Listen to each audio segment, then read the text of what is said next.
Senhores mestres, me firme o ponto, senhores mestres, me abram a mesa. Senhores mestres, me firme o ponto, senhores mestres, me abram a mesa. Quero um ponto nessa casa, quero um ponto de firmeza. Quero um ponto nessa casa, quero um ponto de firmeza. Olá, estamos de volta. Essa é uma aula simples, é uma aula particularmente para mim inesquecível. O vinho da Jurema, eu já consagrei muito vinho, já preparei muito vinho, já fiz muito vinho. Essa é uma receita que ela pede atenção no sentido do quê? Ela é uma receita de redução. O que é uma receita de redução?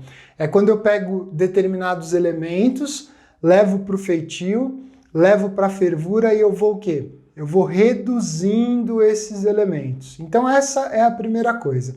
Antes de falar da receita em si, eu quero que fique claro a orientação. Se eu falo que é um vinho de Jurema, é um vinho que se aprende ou na condição de ser batizado, mas é uma receita livre hoje ou não batizado, e você vai utilizar ele de forma moderada, como um aperitivo, que você vai tomar aí na hora do almoço, um tônico, ou você vai utilizar ele para fazer uma firmeza de Zé Pilintra, para fazer uma oferenda para mestre, para mestra ou para povos da floresta.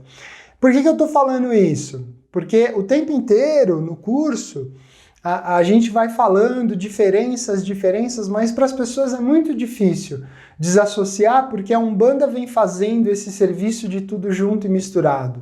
E não é tudo junto e misturado. Exu Zé Pilintra é uma coisa, Mestre Zé Pilintra é outra coisa, Baiano Zé Pilintra é outra coisa, só que hoje nós temos aí um nível raso de transe, de incorporação, onde as pessoas estão utilizando da incorporação para atravessar outras coisas na frente. A linha de malandro, então, virou algo extremamente florido e floreado dentro da Umbanda, então temos um problema. Essa aula precisa ficar claro. Você trabalha com o Zé Pilintra catimbozeiro, você trabalha com o Zé Pilintra mestre, você trabalha com uma mestra, você faz as suas fumaçadas, as suas cachimbadas, você pode ofertar esse vinho. Você não trabalha e você quer experimentar esse vinho, você pode fazer? Você pode fazer. Você vai seguir a receita sem pôr nem tirar. Não adianta chegar depois e perguntar, mas eu posso substituir tal coisa? Não, você não pode.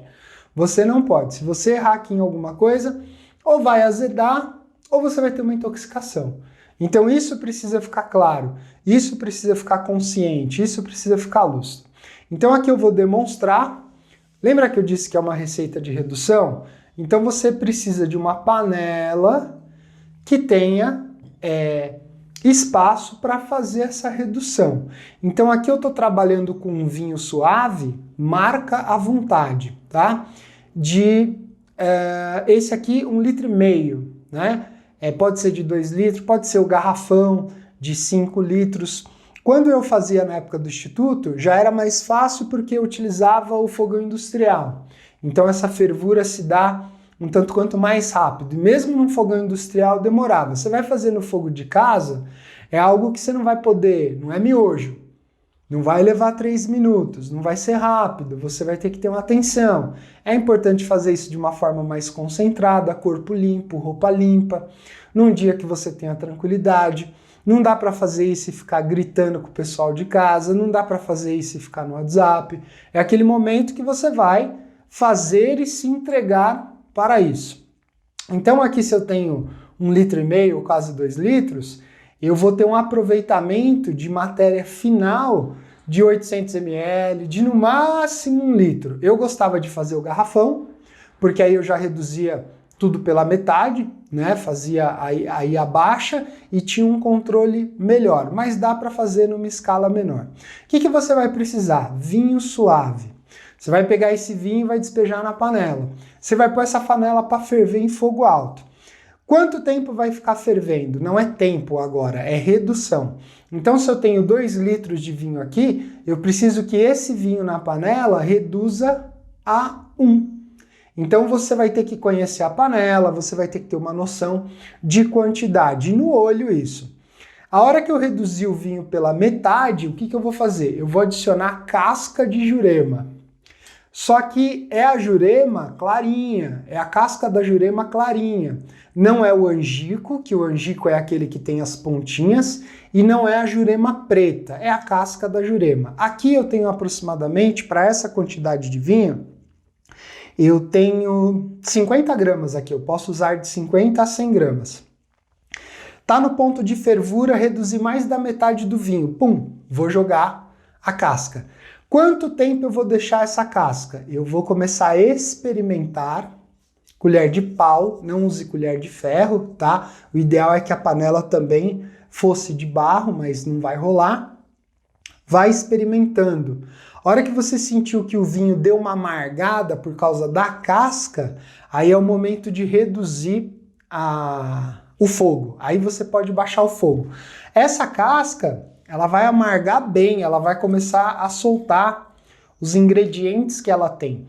Esse não é o vinho de tombo, não é aquele vinho que você vai tomar, mas é um vinho curtido. É um vinho que ele dá um balanço. A hora que deu um pouquinho, começou a amarrar a boca, você vai acrescentar rapadura e melado de cana. A rapadura, 1/3 dessa rapadura até ela diluir, e o melado de cana para dar o gosto. Ele tem que ficar mais docinho, porque a casca vai deixar ele bem amargo. E aí você vai mexer isso. Pode coar? Pode. O ideal é que você leve para uma outra garrafa de vidro que também pode ter mais cascas dentro. Para fazer o quê? Para ficar curtindo esse vinho. Ele sempre vai ser guardado na geladeira, tá? Lembrando, quantidade para tomar diária, um cálicezinho, assim, um shot, é um tira-gosto. Se for trabalhar ritualisticamente, posso servir isso numa gira? Se você tem controle e sabe o que você está fazendo, você pode servir isso na gira, não tem problema. E aí o que acontece? Ah, coloquei pouca casca, o vinho não está amargando. Aumenta a quantidade de casca. Mas se você está trabalhando com uma quantidade reduzida de vinho, você precisa tomar cuidado para você não perder o vinho. Então, às vezes, é melhor jogar o ponto alto de fervura na hora que jogar a casca e jogar sempre um pouco de casca a mais e controlar o gosto no melado de cana e controlar o gosto na rapadura. Deixa esfriar na panela. Funil na sua garrafa de vidro, joga o vinho para dentro, pode jogar uns pedacinhos, né? Não faça isso na garrafa de plástico, tem que ser uma garrafa de vinho, e deixa ele deitado lá ou de pé na porta da geladeira. Vai tomar? Chacoalha ele. Durante o feitio, é aí que a magia acontece, né? Durante o feitio, você tá lá, você pode ir mexendo, você pode ir pedindo, você pode ir conjurando, você pode ir falando, pode ir pedindo para que mestres e mestras abram aí as suas faculdades espirituais, te tragam clareza, te tragam discernimento. Não comece a viajar na maionese. Ah, porque depois que eu fiz o vinho e tomei um vinho, agora eu tenho um mestre ou uma mestra. Mestre e mestra costumam se aproximar para fazer o seu acostamento em idade mais, né? Tanto quanto mais cedo. Então não se deixa levar, porque essa é uma grande preocupação, né? A pessoa dormia, fazia tudo bonitinho até fazer o curso. Aí começou a fazer o curso, aí o Exu visitou, aí agora tem 10 entidades novas. Cuidado com isso. O conteúdo da Casa Real e o meu objetivo é que as pessoas tenham clareza, tenham liberdade de trabalho, tenham liberdade de escolha, mas sem loucura. Precisa ter discernimento, precisa ter bom senso, precisa olhar a realidade do jeito que ela é e não ficar caracterando ela, viajando na maionese, atravessando as coisas. Mediunidade é mediunidade. As vozes que falam aí na sua cabeça pode ser outra coisa ou até esquizofrenia. Então, antes de tudo, pé no chão, coerência. Boa parte do conteúdo, eu nunca foco na questão de incorporação. Para mim, não é importante o cara ser de incorporação, ter uma entidade. É importante ele ter o conceito, porque tem muita gente hoje que brada e bate a mão no peito falando que tem entidade, não consegue cuidar nem da própria vida. Quem dirá lidar com mediunidade de incorporação. Receita do vinho da Jurema, simples, fácil, demorado de fazer. É demorado de fazer. Se você largar no fogo e virar as costas, esse vinho vai ferver, vai espumar, ele vai subir, vai acontecer uma série de coisas. Então você precisa estar ali concentrado, prestando atenção, entendendo o que está acontecendo e controlando. Ele precisa ficar fundinho de vinho, um amargozinho assim bem delicado na boca e docinho, tá? E use com moderação, use com sabedoria, salve todas as mestras, salve todos os mestres, saravá, o mestre Zé Pilintra do Catimbó. Axé. Saravá, seu Zé, ele sempre ajuda quem nele tem fé. Saravá, seu Zé.